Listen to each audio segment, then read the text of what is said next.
안녕하세요. 오늘은 제가 생각하는 절대 안 망하는 에어비앤비 공식에 대해 이야기해 보겠습니다. 솔직히 이런 제목 보면 사람들이 제일 먼저 이렇게 얘기합니다. 벽지 예쁘게 하고 조명 많이 달라는 거 아닌가? 벌처럼 말았다는 자랑 영상 또 시작인 건가? 근데 진짜 신기한 게 뭐냐면 실제로 오래 살아남은 숙소들은 생각보다 안 예쁩니다. 자, 첫 번째 공식입니다. 저는 에어비앤비 처음 시작하는 사람들한테 무조건 이렇게 말합니다. 하프를 찾아다니지 말고 일단 내 집 가까운 데부터 시작하세요. 근데 대부분은 반대로 갑니다. 성수동 가야 되는 거 아니에요? 홍대 입구역 가야 되는 거 아니에요? 제주가 핫하지 않나요? 물론 핫플은 예약이 더 잘 찰 수는 있습니다. 근데 초보한테 중요한 건 예약률이 아니라 운영 생존율입니다. 이걸 사람들이 진짜 많이 착각해요. 왜냐하면 에어비앤비는 집을 올려놓는 사업이 아니라 문제 해결 사업에 가깝거든요. 진짜 현실은 이렇습니다. 밤 11시에 온수가 안 나와요. 체크인 1시간 전에 청소팀 문제가 생기고 게스트가 비밀번호가 안 열려요. 갑자기 리뷰에 먼지 하나 남겼다고 별점 3점이 돌아옵니다. 근데 숙소가 집에서 1시간 반 거리다? 청소 상태, 비품, 냄새, 고장,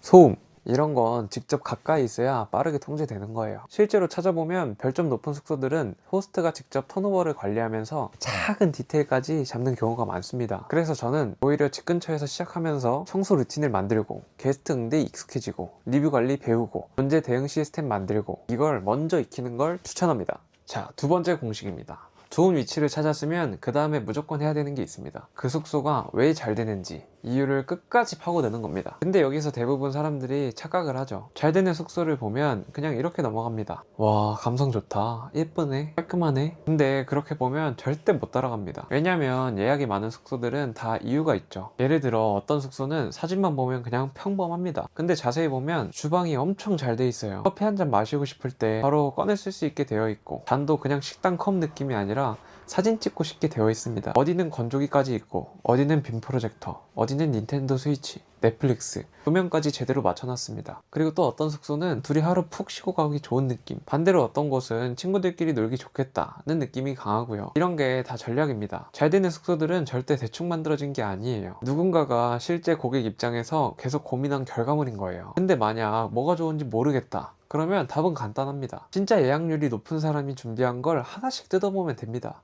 왜 이걸 놨지?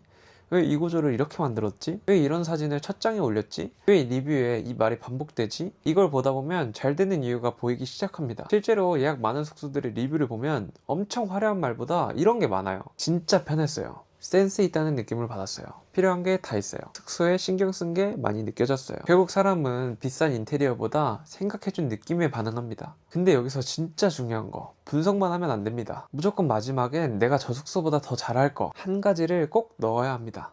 이게 핵심이에요. 예를 들어 어떤 숙소는 다 좋은데 음식물 처리하는 게 좀 불편해 보인다? 그러면 나는 음식물 처리기를 둬서 항상 깔끔하게 유지하는 겁니다. 여기서 조금 멀다? 그러면 체크인 시간에 맞춰서 픽업 서비스를 해주는 거예요. 엘리베이터가 없는 3층이다? 캐리어 들어주는 걸 아예 서비스처럼 해버리는 겁니다. 이런 건 사진보다 기억에 남습니다.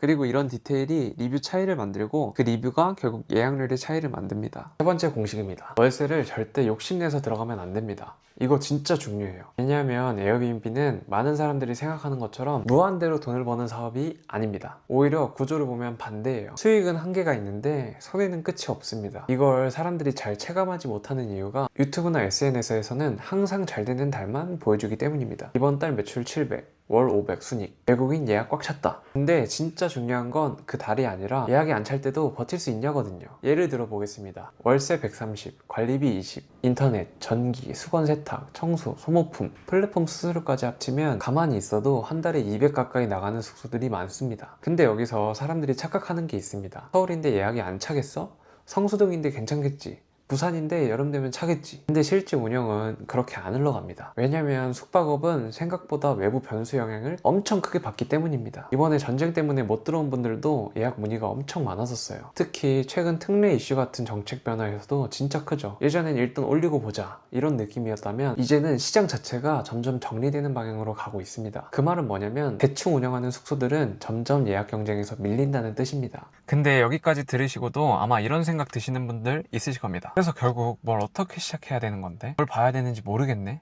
진짜 현실적으로는 뭐부터 해야 되는 걸까? 솔직히 그게 맞습니다. 왜냐면 숙박업은 겉으로 보면 단순해 보이는데 막상 들어가 보면 디테일이 진짜 많거든요. 저도 처음엔 몰랐죠. 어떤 지역을 봐야 하는지, 월세는 어느 정도까지 들어가야 안전한지, 어떤 숙소는 왜 망하고 어떤 숙소는 왜 계속 예약이 차는지 진짜 돈 써가면서 배웠습니다. 잘못 들어간 물건도 있었고 공실 때문에 멘탈이 흔들린 적도 있었죠. 그래서 저는 제가 직접 겪었던 시행착오, 실제로 운영하면서 알게 된 디테일, 지금 시장에서 가장 중요한 기준들까지 전부 정리해서 전자책으로 만들었습니다. 근데 이걸 단순 정보 모음처럼 만들고 싶진 않았어요. 인터넷만 검색하면 나오는 뻔한 이야기, 감성적인 성공담, 누구나 월청 가능, 이런 느낌은 진짜 싫었습니다. 그래서 최대한 현실적으로 만들었습니다. 어떤 물건을 걸러야 되는지, 왜 월세 계산을 잘못하면 위험한지, 상권은 어떻게 봐야 하는지, 예약이 잘 나오는 숙소는 뭐가 다른지, 이런 것들 전부 실제 운영 기준으로 넣어봤습니다. 그리고 저는 이게 제일 중요하다고 생각하는데요, 숙박업 시장은 계속 변합니다. 정책도 바뀌고 예약 흐름도 바뀌고 플랫폼 방향도 계속 달라집니다. 그래서 전자책도 끝이 아니라 계속 업데이트합니다. 실제로 운영하면서 새로 알게 되는 거, 오류 생기는 거, 잘 먹히는 전략 바뀌는 거, 이런 것도 계속 추가될 예정입니다. 왜냐하면 지금 시장은 예전 정보만 듣고 있으면 진짜 위험하거든요. 그래서 이걸 단순 소비라고 생각하기보다 시행착오를 줄이는 비용이라고 생각하시면 훨씬 맞다고 봅니다. 진짜 숙박업에 관심 있는 분들은 댓글에 숙박업 남겨주시면 전자책 링크 바로 보내드리겠습니다. 감사합니다.